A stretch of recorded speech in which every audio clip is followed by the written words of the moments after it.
Another new show. It's a West Coast premiere. West Coast premiere. Oh my God. And it's a chamber choir musical. I'm just here because I have two words, Dave Malloy. So a lot of great things happening, but we know nothing. I stopped reading when I was doing a little bit of research to get ready for this, but I was like, no, I love being shocked and amazed. So I did see one thing. I saw a tarot card, and I forced myself to stop and look away. And because the last time we were here, right? Yeah. So hopefully the same. And we're here on the second preview. Yeah. So we're going to come at you at the very beginning, and we'll see you on the other side. Hey, it's your broads. We're calling our squad who loves Broadway, the Broadway Broad Squad. We hella love musicals and we review them all day. It's Jen and Sarah, your fairy god broads. Hey.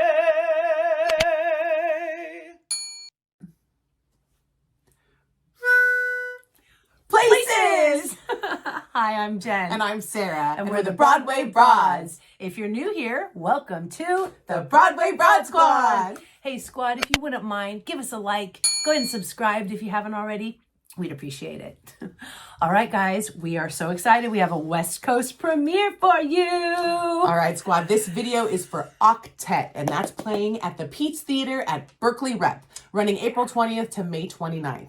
And Octet is a chamber choir musical with music and lyrics and vocal arrangement by Dave Malloy. Love me some Dave Malloy. Yep. So we did see this on an 8 p.m. show. We saw it on a Thursday. It was the second preview. And we did sit in row A. And I'm sorry, I don't remember the seat numbers, but they were in the exact same seats we sat in for the second time that we saw Swept Away. Front row, baby. Loved him. Loved him. Okay, quick synopsis for the squad. 8 internet-obsessed people meet in real life to share their stories and wrestle their demons. Using nothing but a pitch pipe, Octet sings of connection, redemption, hope, and how can we be truly present with each other. Let's talk about getting to the theater, okay? There were vaccination checks. Masks were also required. They were. And we're here for it. Yeah. Totally fine. They did not have any merch. This is a West Coast premiere. They did it on the East Coast, but asked and they said no, but they do have the cast recording, so you can download the cast recording, which we did. So no merch, and they do have courtyard concessions. They did. Yeah. Yes, and we're in Berkeley, so we have this for you. Pre-show drink. Pete's Coffee. Oat milk. You know we're in Berkeley when there's oat milk. Yes. So this was a 90-minute one act. And this was another show that Jen and I really knew nothing about. And like, that doesn't happen very often. Like when we go to shows like to New York, we do our research and we listen to the music, but every once in a while, we got a good one that we know nothing about. Yeah. And this was kind of cool because I didn't even know what the word meant. I just wanted to go see it because it was a new show. But Sarah, my choir kid here, this hit a little sweet spot for you. Yeah, I mean, I actually sang in an octet choir, like, for a very long time. So I, like, own a pitch pipe. Like, I own this. And so I didn't know anything. I looked it up because I was doing a little bit of research just to get ready for us to film. And I stopped looking because I didn't want to know too much. And then all I saw was chamber choir musical, which is 8-part harmony, if you don't know, usually 4 men and 4 women. And I was just like, I'm here for it. And I was. I mean, you saw me see the show. Absolutely, I did. And so this is new to me. Like the only thing I associate this with is the movie Perfect Pitch, right? Yeah, and Pitch Perfect. Yeah, and it ends up in the throw up, and they're like, So when you brought this over, like, look, y'all, this is hers from high school. Yeah, I've had that forever. This is like so cute. Like I look at it and I'm like, oh, it's one of those like decoders from back in the 50s or the 60s. Like that's what I look at it. But the fact that like so I can play this and you wouldn't be able to make a pitch? I could match it or do a third above it or whatever. And so they use this. I don't understand. And does this make sense to you? Like, if I'm curious, if you want to pitch pipe, comment below. If you're a choir kid. Yeah, if you're a choir kid, I would love to know, because this is fascinating to me. Yeah, so they use this in the show. It's completely a cappella. This is how they get their pitch. And I was just explaining to Jen that, like, they play one note and then 8 of them start the song. And a lot of the songs, they're all on different pitches. So they have to learn to grab their note out of whatever comes out of this pitch pipe. So I loved it. It took me back, to so many wonderful memories, And then shortly after that, I ended up seeing some of the people I was in this choir with. So it was just timing was perfect for me to see the show. So it's four male parts, 4 female Typically, parts. I was that alto play. too. That's my part. So if I was to just like blow in this thing on one of these little things. Yeah. Make sure you cover the 2 on the side, right? Because you don't want to accidentally get. So I'm gonna just do this. And then I'm going to blow here. And then I'm going to have you do whatever you do. Okay. La or la. Yeah, and then they would, if they're a third higher than that or a fifth higher than that, I mean, I haven't sang in a long time. Bear with me. But that's how they find their pitch. And if you've been in choir, So I'd love to hear, comment below, let me know if you're alto 2, soprano 1, tenor, whatever you are. I'm an alto 2. I actually want to find... This is how much of a nerd I am about it. I want to find the sheet music so that I can just learn the alto 2 part, and it would just be good for my brain to learn it. Do that again. Yeah. Well, it was fascinating to listen to, and then also to know that none of them, there was no band. They were it. That was it. Completely a cappella. All a cappella, and it was lovely. So this was really cool. So thank you for bringing this. Of course. Just so interested if any of you know what this is or have one of your own. Share. Wait, what?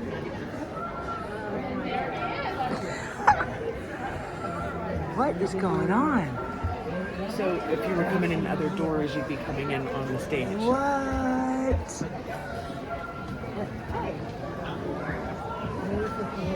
And 57. Thank you. What?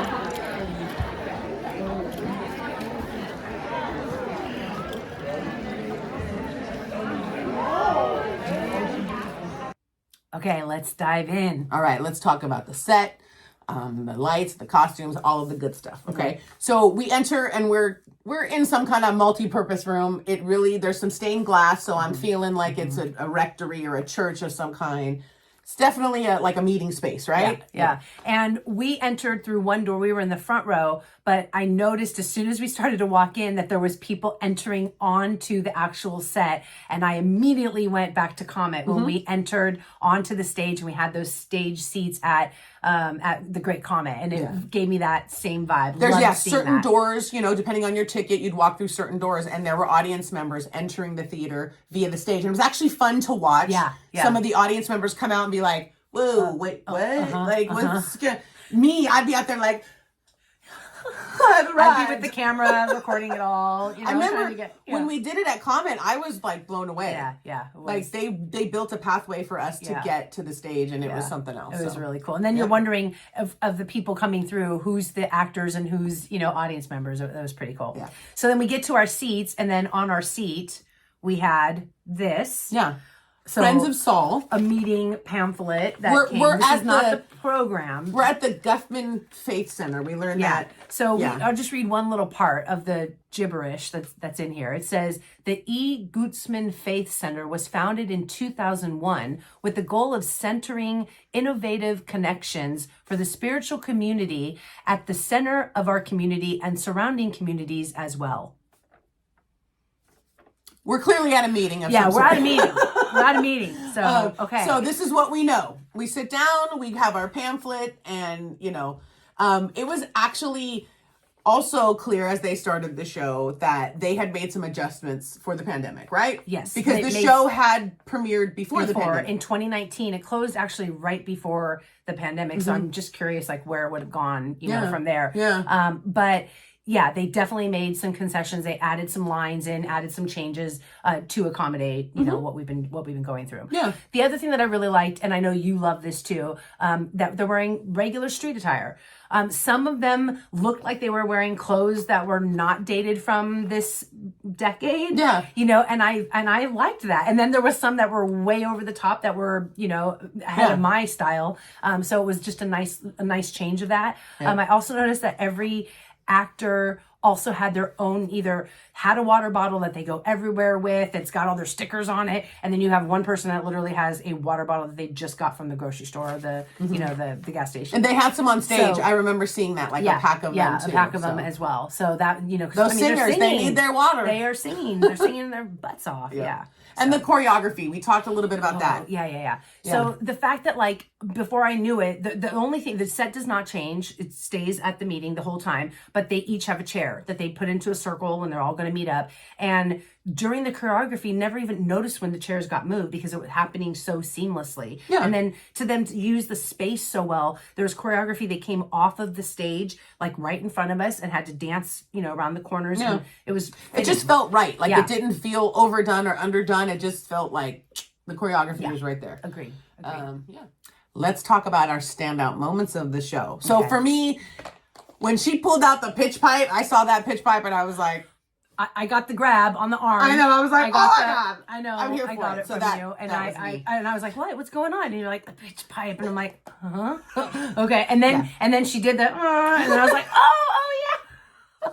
That didn't, not at all. That was my moment. That was yours. So for me, so if any of y'all know, so Comet is one of my favorite shows, but there is one part in the song Natasha and the Bolonskis that always would get me, and I would fast forward it because I didn't like the way it sounded. Yeah. Then talking to Sarah about it, she taught me that it is dissonance. Yeah. Sarah, do you want to explain what dissonance is? so it's just the two notes are so close together, right? And one as a singer, it's really not easy to do. And like when you hear it, it doesn't feel good. It almost physically hurts. Like yeah. she'll say, it hurts. Yeah, it does. And I was like, well, that's the point. And in most cases, they resolve the dissonance. So then you get to feel oh, that's much better, right? But Dave Malloy, he didn't like the dissonance. He does not like to give that. So I'm going to play right here. So copyright us, go ahead, whatever. I'm going to play one little piece from Natasha and Pierre so that you can hear what it sounds like. The dissonance, if you don't know what dissonance is. Okay. Okay, that's right. Wait.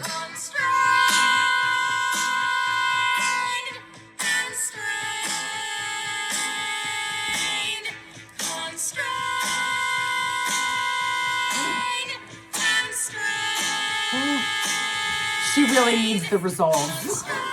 It actually, like, I'm getting hot. Okay. I mean, and that's why Dave Malloy, that's why he uses it. It really does that to you. Like, and when you hear resolve, it actually does feel really good. Yeah. And so I get it. And like, as a singer, I'm like, hats off to anybody who can do that and hit it like that. And the fact that, like, I had no idea. I just remember would hear, like, because I played it on repeat all the time, and that would be the one thing that I didn't like. And then I remember asking you about this a year or two ago, and then to have it come up again in another Dave Malloy show. Yeah. And this time we did get resolve. We did. We did get we resolve. did get the So resolve in his. And I this remember other going, song. and then Yeah. So that was it. So another standout for me is a song called Beautiful. The character Velma sang it. And I just remember just feeling like the aura of like happiness, and just like it was just her sitting on the stage and the light was perfect on her, and her voice was just, she had such a clear, crisp voice. And I just remember just being happy. And so it stood out to me. And that was sung by Kuhu Verma. Yeah, she was really good. Such a good actor. And that's the other thing we didn't talk about, stand out too, that these people can sing, but they acted. And not just sing 8-part harmony a cappella, which is completely different. The amount of eye contact that they're having to make with each other to make sure, like you see people who are playing instruments having to do that, like watching each other, their head, they know that was how watching these people sing with each other. They had that same. And to not have the accompaniment, that's something that is, You know, That's all they had. it's a safety net sometimes. You know what I mean? So when they strip that away and they're forced to sing like that with just a pitch pipe, like, I don't know, like I was here for it. Yeah. Standout performances. Okay, we're gonna give it to all 8 of them. I mean, like it is like the definition of an ensemble show. I mean, there's not even accompaniment to back them up. Like they are in it together. Yep. And if one of them even drops the ball, it's over. Like honestly, like so ensemble piece and everybody gets to be a standout performer. Yep. Agreed. Okay, but we do want to pick a favorite song. Oh, absolutely. So favorite song was "Glow." Oh, for absolutely. Me too. And you too. Yeah. Yeah. So My husband and I. Yeah, she was great. I actually listened to it the next day and I was like, yes, this is my favorite song of the entire. Yeah. For I sure. mean, I know we had moments. The opening number. Yeah. You know, love that. Love the Candy song. Loved all. They're all fantastic. But "Glow," yeah, definitely. Glow, yeah. Okay, so the big question: repeat attend or not? So repeat attend. I am gonna go with no. Heard. I'm gonna go with yes. It's clear. I love it. I love the show. Being able to get to hear 8-part harmony like that is something you don't get to hear very often. And so, given the opportunity, hell yes, I would go see the show again. Yeah. So, Okay. yeah. And next big question: Broadway bound. Wow, that's a good question. I don't know if it's ready just yet, but I do think that it could. Yeah.